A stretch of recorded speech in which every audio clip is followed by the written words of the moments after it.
Number 2 at this daily. It's Wednesday, January 4th, 2012, and this is Day 9 Daily number 395, where we learn to be a better gamer. Did want to note that I rebooted the stream because I care about the archive viewers. Few things would hurt me more than to have all the wonderful live people see the show and then only laugh at the archive viewers. Ha, you never got to see it. But don't worry, archive viewers, I got your back. Ding! And live viewers, I hope you don't mind if I reuse the same intro twice in a row. Let's do it.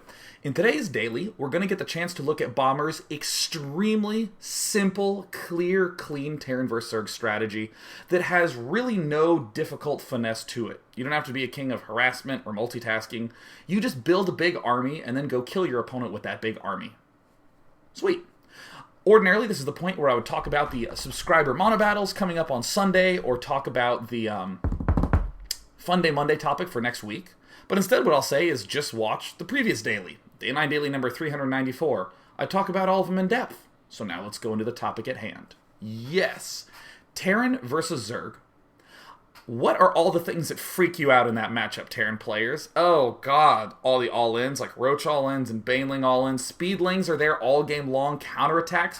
Mutalisk harass. Oh, that just wounds me to even begin thinking about. And then you have Banelings coming in from all sides, broodlords at the end, infestors. It's all yucky and grody and gross. And it can be a very intimidating matchup to play, especially when you've been macroing all game long, you move out, and everything dies immediately to a bunch of Banelings. There's the problem there. So, one thing that really excited and delighted me was this game from MVP. We're not going to go over the opening to this game because I want you to see the way that this mid-game looks. I'm going to open up this units lost tab. How many workers have been killed? My god, he's killed 2 workers. He's killed a bunch of Zerglings. It's very uneventful. It's very quiet in here, isn't it? There we go. He's just maneuvering around in the center of the map with these units, locking his opponent out and building up a big army. And this is, I'm pretty sure, what everyone will end up doing, but I remember when I was casting this game, it was in MLG Anaheim, the tournament that MVP eventually won. We see pretty typically timed mutalisks a little bit after the 11-minute mark. A third popping up. Ooh, DRG's going to go for that gold. He's going to get that 4th up and running as well. And is my sound loud or what? It is really freaking loud. There we go. Woo! It's going crazy on me. But that mutalisk harass came in, and I'm actually going to open up this unit's lost tab right here. And ordinarily, this is where the mutalisks pop in and they kill off a whole bunch of SCVs. Oh, and it's so impossible and scary. And where you're trying to move out with your army and you suffer from all these counterattacks, but look at that. MVP just seems to have repelled everything without much trouble and has this gigantic army. An absolutely gigantic army moving out. And this really, really surprised me when I was first watching it. The way that MVP literally just walked up here, killed off a ton of stuff, and now he's chilling. Was there any ability for a counterattack? Well, no. Look, we even have these siege tanks that managed to shoot down an attempted counterattack. We had that turret there in the main that deflected those mutalisks. Look at all these other units rallied into the main. This is scary looking. Often when people try to snag strategies, hell, even when I try to snag strategies, it's so fun to get addicted to those goofy, cute things, like getting Blue Flame Hellions here, killing that off. Getting an incredibly nice hit with your Banelings, relying on these crutch moments in play. But instead what happens is the instant DRG holds off that attack, holy crap, there's another gigantic army barreling forth, and what's a Zerg to do but leave the game? And this is the sort of play I want you to fantasize about. Not the medivac drop in his main that kills off all that critical structure right before his upgrade's done. Not the Blue Flame Hellions that eliminate all his workers. No, I want you to fantasize about getting a big army, expanding a bunch, and just killing him with a direct attack at the front. So, what I'm going to end up doing is just going to the end of this game, where MVP just literally waltzes forward and it's GG, just to show one last cool thing. The game is done, And I do believe there were some mules that are about to get called down at the end of this game. And you can actually see them. Yeah, there they are. That's cool. Just a little Easter egg. Look at that. They're actually pretty damn detailed. Ooh. So, it's this kind of game that got me very excited way back in the Anaheim days. Because the predominant theme was Blue Flame Hellions and killing stuff off in that way. It was getting medivac drops in his base, doing all sorts of crazy harassment, and you saw this really wide variance where a player like Boxer would crush or be crushed. And I didn't really want that. I wanted something that was more straight up, more direct, and that is going to bring us to the topic of today's daily, which is MVP's Bomber.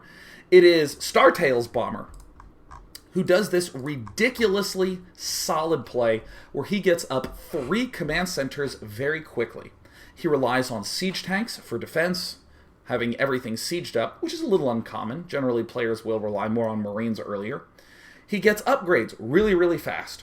And I painstakingly drew a diagram so that way everyone could see the basic opening. And here it is. Haha, yes, bomberinfo.png, perfect. Look at this. See, here is, you know, let's get the blue brush. Let's get the blue brush. All right, ladies and gentlemen, 3 orbital commands. A factory with a tech lab, yes. We see 2 barracks, 1 with reactor, 1 with tech lab, and an engineering bay. If you forget the build now that I have shown you my shameful drawing skills, we're going to have a real problem. Those are the core buildings. I want to go through this one more time. We have, at around the same time, 3 orbital commands up. This reactor, once upon a time, was this factory's. But I'm not worried about the exact dead-on-the-money opening. I'm more concerned about what these buildings are. So look at this, a factory right here, 2 barracks, and 1 tech lab, 1 tech lab.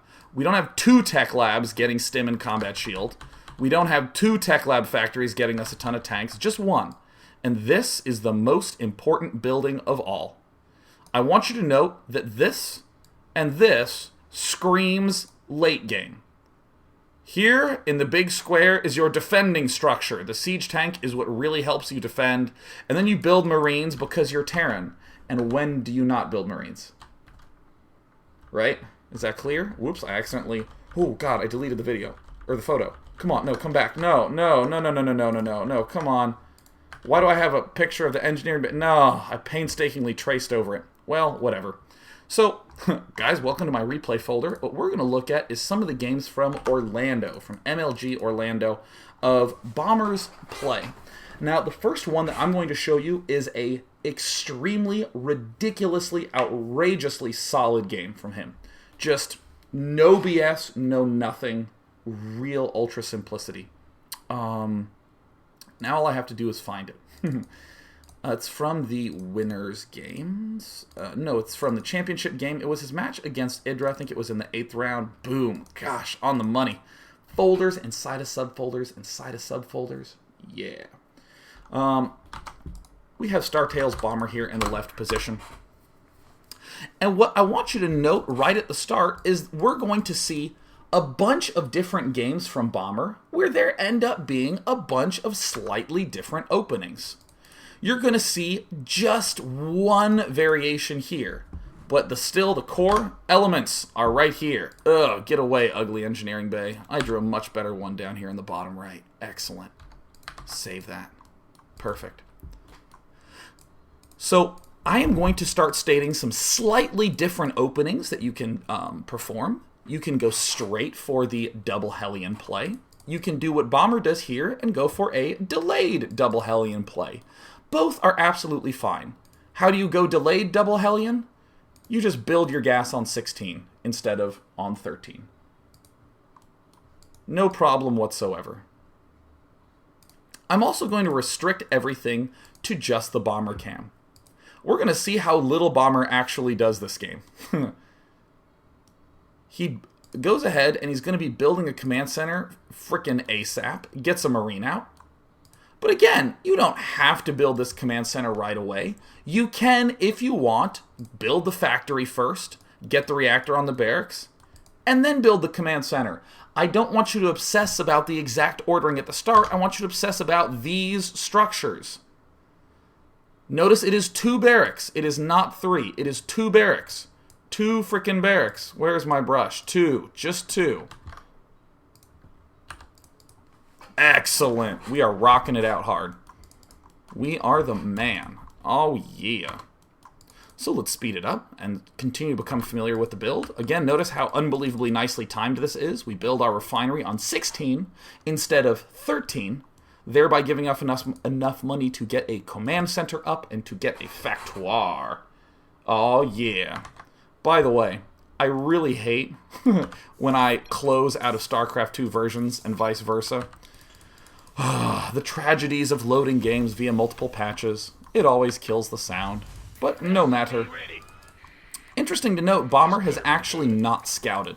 You might be saying, isn't it a little risky to not scout and to build a command center right away? I think you should build Hellions first. Go right ahead. No big deal at all. Not a problem in the slightest. Here comes a command center, loading up a bunker, perfect timing. You can always build a bunker with this build order. We're going to see multiple different openings. The important concept that we're trying to get to is this. I cannot bring this up enough. So what I'm going to do is bring it up every 30 seconds. Upgrade complete. Excellent. We're going to go ahead and we're going to build Hellions. We're going to get the tech lab add-on to the barracks. And right when all that's going on, we get ourselves an extra command center. All I really care about is that you wind up here. Sometimes you'll have to build 4 Hellions and then build this command center. But always make sure you're building this command center around the time that 4 Hellions are on the way. So here's 1, 2 Hellions. Here comes 3, 4 Hellions. Come on, Bomber. Come on, Bomber. That's a good Bomber. What a little sweetie pie. Now you'll note this is actually the first time that Bomber has scouted on the map at all. Let's go ahead and review some facts about timing. Why is this actually okay that he is scouting with these Hellions? The most obvious reason whatsoever, most obvious reason ever, make sure everyone knows it, the most important reason is that Bomber ain't changing shit to his build. That's a kind of a funny thing that I started asking myself when I was actually changing my build and found that a lot of them don't change till like the 9-minute mark. Everything is solid till the 9-minute mark, and that's when I need a scout. So sometimes my first scout is an observer or an overlord. In this game, Bomber, does he actually need to send it out any earlier? Well, he's sending out his Hellions now.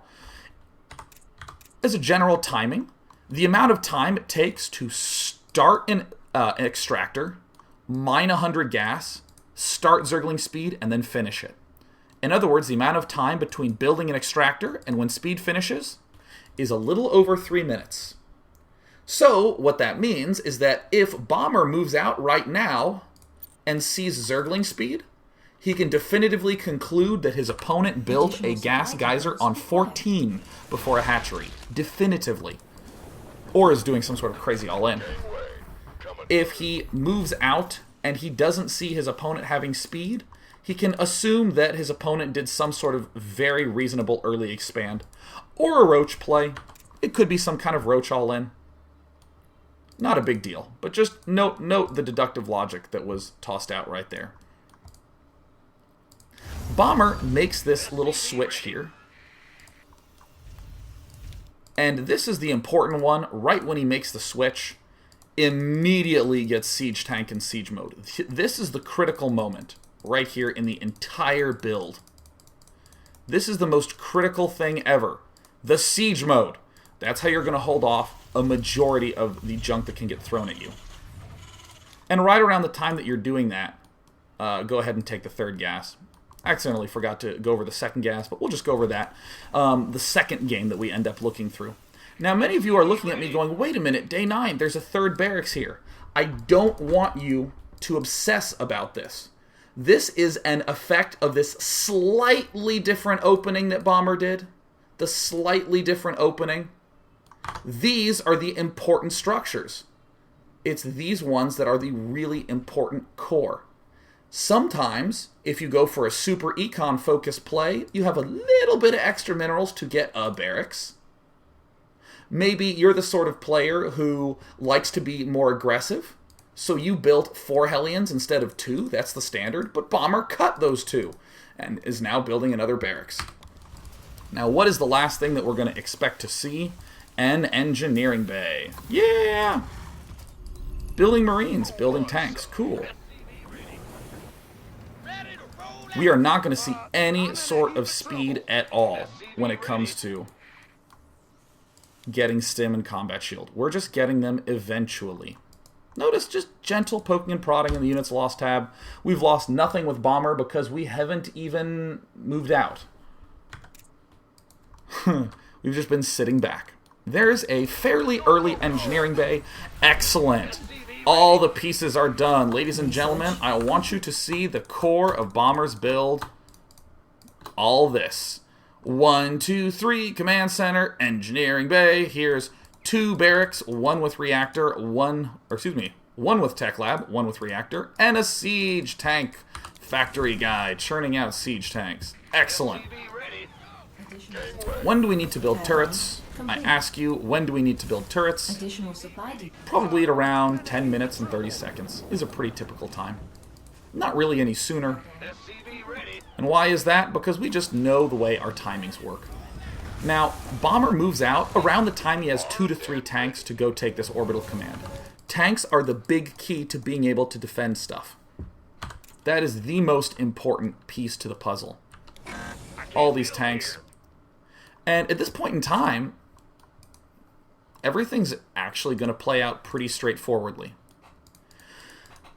This third barracks, generally you'd be getting this third barracks right after you get this core set up. Right after you get all these critical sets of buildings up. Then you build an extra barrack with a reactor. And you'd build a starport.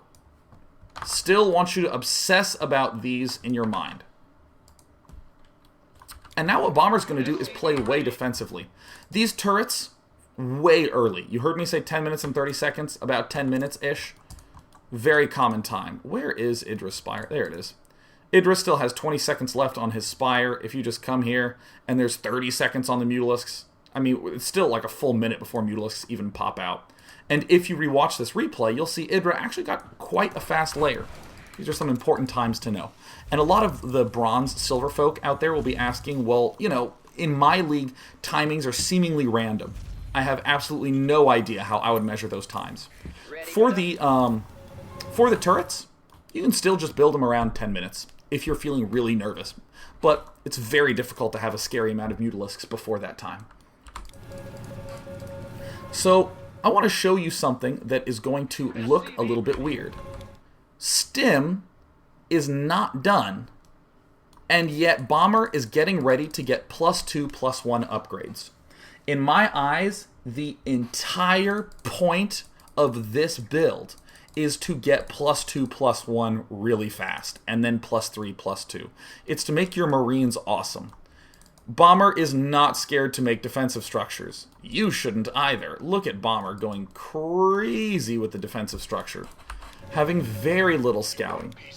He's getting a medivac, but look at the minimap. Thus far, the entire extent of aggression that Bomber has done is to walk here, and then pull everything way back.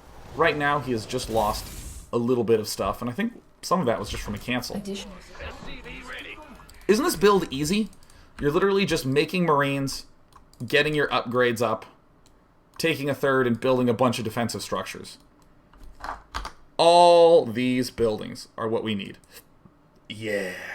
And apparently opening up this photo lags people on the stream. Ha ha ha ha. The attack of Sean's PNG skills. Ah ha ha. So awesome. If you're doing this build order, the most important thing ever, other than those set of buildings that I saw, The most important thing ever is that you keep these upgrades going. Upgrade Excelente. complete. So it looks like we're going to end up seeing a factory come up as the second step to Bomber's build. And other than this, Bomber's going to be going into a huge heavy macro mode after that. Bomber's going to be going crazy, producing a ton of Marines.